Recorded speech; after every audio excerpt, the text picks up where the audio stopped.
Okay, I might not be back up on here for 2 days, 1 second, 3 days, 10 years. You never know. And I find this is a very interesting article. And Grandma got to put her glasses on to make sure she's get every word in. Cause I'm waiting for something to download. That crazy so-called fake witch sent me. She swear I'd be in her house, but yeah, I was. I hope you guys don't think bad of me because I kind of roughed her up a bit. I'm still waiting for it to download. Yeah, I had to go over there and actually project and show her who's boss. You got to remind that kind of chicks that. But this is for people like her. And if you can identify with it, it's not a put down. But have you ever wondered why? I like this article right here.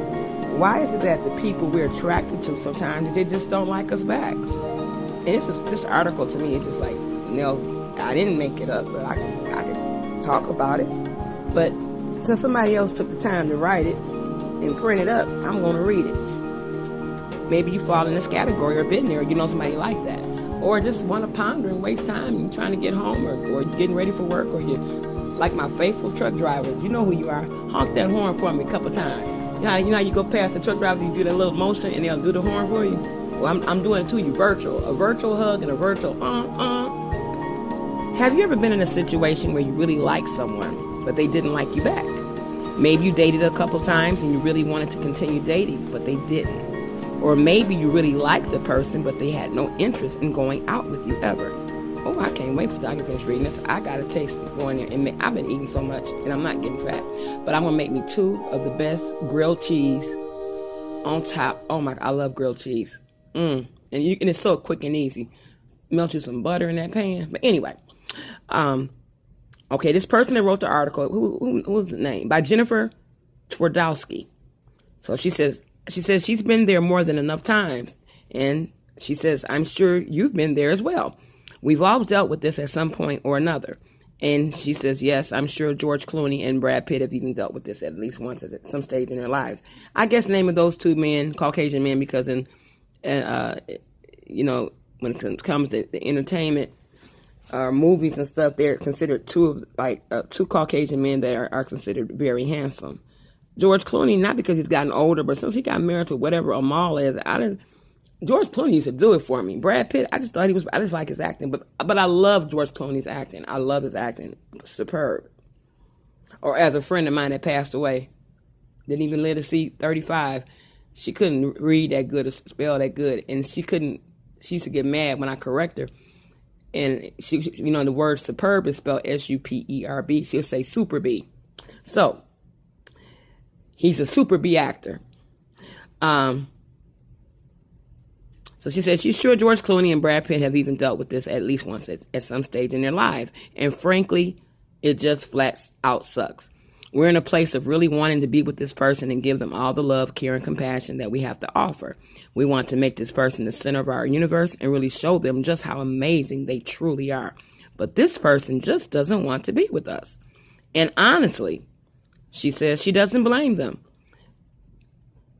Realize I'm reading an article that somebody else wrote, so I'm not going to continue to say she. This is an article.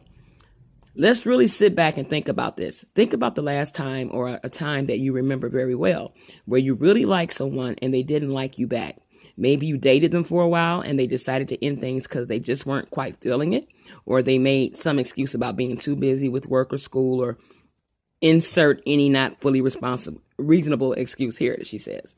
I did say it again, How did you act when you were around them? Were you confident? Were you comfortable? Were you really acting like yourself, or were you feeling nervous, insecure, and unworthy? Were you trying to act like someone else rather than yourself? More often than not, when we're really attracted to someone, but they don't like us nearly as much as in return, it's because we are in that space of insecurity, neediness, and unworthiness. We feel like we're not good enough and we're nervous about being rejected. That's the big word. I love that because it's a lot of issues that a lot of people, even on social media, outside of that, or they carry it in both ends, that it starts sometimes from being a child, that feeling the moment of being rejected can last you a lifetime, and feeling like you're not good enough. Now, those are my words right there, because rejection issues is the reason for a lot of people's issues. I've come to notice in my 54 years. Now, She says, now let her be clear. It's not something that we need to beat ourselves up about. It's completely normal. If we really like somebody, then of course we're going to get nervous when around them, because getting rejected by them is going to hurt us so much more than if we get rejected by someone we don't like. It's only natural. However, if we find ourselves constantly in this place of the other person breaking things off with us early on because they're just not that into you, then that's a problem that really needs to be fixed if we ever want to experience a healthy and loving relationship. We can't really experience love in our lives when we're bounded by feelings of fear on the inside. We can't really experience love in our lives when we're bounded by feelings of fear on the inside. Now, I like that. So how can we shift from feelings of fear when around people we are attracted to and connect to love within so we can become a love magnet? Here are 3 steps to get you started. Number 1, recognize the nature of your fear and let it go. What is it that you are most afraid of experiencing when developing a relationship with someone you're attracted to?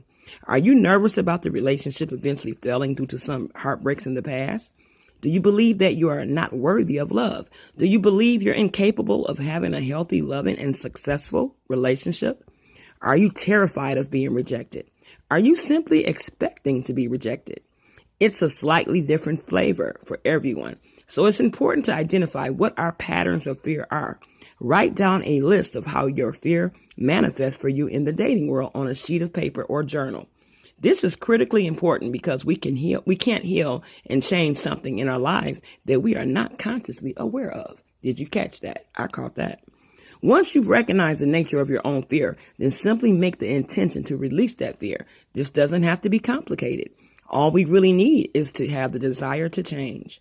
Number 2, observe how you act around people who are attracted to you, even when you're not attracted to them. Do you act more like you? Are you being your genuine self? Are you expressing your own unique thoughts and feelings without hesitation? Are you comfortable and at ease? Recognize how you behave around these people and write it down on a sheet of paper or journal. Number 3, envision yourself acting the way you act when around people who are attracted to you. Close your eyes and in your mind's eye, envision yourself acting the way you act around people who are attracted to you. See yourself feeling comfortable and confident. Envision yourself completely being your own genuine self and expressing your truth to those around you. Then notice how you feel in your body while envisioning yourself acting this way. Are you hunched over or do you have a straight back? Do you feel energized and strong? Just notice. This is a great activity to do if you're about ready to go on a date. The activity can be that before the date, you can take some time to envision yourself being confident and genuine while on the date. Also, if you have made the decision that you're ready for a new relationship, then do this envisioning activity at the beginning of every day to really shine your own inner truth and love to the world. Take action now. Let's do step 1 together. How do you experience fear in your romantic relationships? Share it in the comments below. This is a little bit about the author of this article. Her name is Jennifer. She is a self and relationship coach and the founder of JenniferTwardowski.com. Her last name is spelled T as in Tom, W as in William, A as in Apple, R as in Random, D as in Donna, O as in Often, W as in Witch, S as in Satan, K as in Kite, I as in Institute. So JenniferTwardowski.com. Her mission is to help women tap into the love that they possess within themselves to create more loving relationships in their lives. Click here for her free self. Well, you're not right here. For free self and relationship healing meditation and weekly blog updates. To learn about how you can work with her, click here. Connect with her on Facebook, Twitter, and Instagram. And you can also follow Miss Jennifer Twardowski on Twitter at www.twitter.com/Jenny, J as in Jack, E as in elephant, N as in not, I as in institute, L as in love, Y as in yours, N as in not, 8705. So that's www.twitter.com/Jenny Lynn 8705. Once again, her name is Jennifer Twardowski, self-love coach, teacher, and writer, founder of JenniferTwardowski.com. Wow. I hope you guys learned something from that. I really enjoyed reading that article because I was letting it seep in with me. But hey, I'm an old, married, old hag. So what I got to worry about that for? Rejection issues and all that. But hopefully somebody got something out of that. And plus, I was just trying to waste some time for that. I'm so ashamed that, but I had to take a copy for myself of what went down when I went over to Bumzilla's house, because I had to like rough her up a bit and let her know who's boss. Who's the boss witch in this bitch? You heard me. Now you guys have a wonderfully blessed, awesome, less stress, healthy, active, peaceful, just the way you feel. Like if you got to work, just think good thoughts. Go to your happy place so the time can go by quicker. And if you're working time and a half, remember how that check gonna look when you get that next paycheck. And if you don't have to work, sleep in. Eat breakfast in bed. So what, you get some crumbs on the sheet. Brush it off and put it in your wastebasket, or just change the sheets. Especially if you get some egg yolk or salsa or something on there. Just enjoy yourself, simply being you. And if you don't feel that good, I pray your strength and your health springs forth speedily, a speedy recovery for you and your loved ones if you're not feeling good, mentally, emotionally, or physically. All right, blessed be. Bye-bye.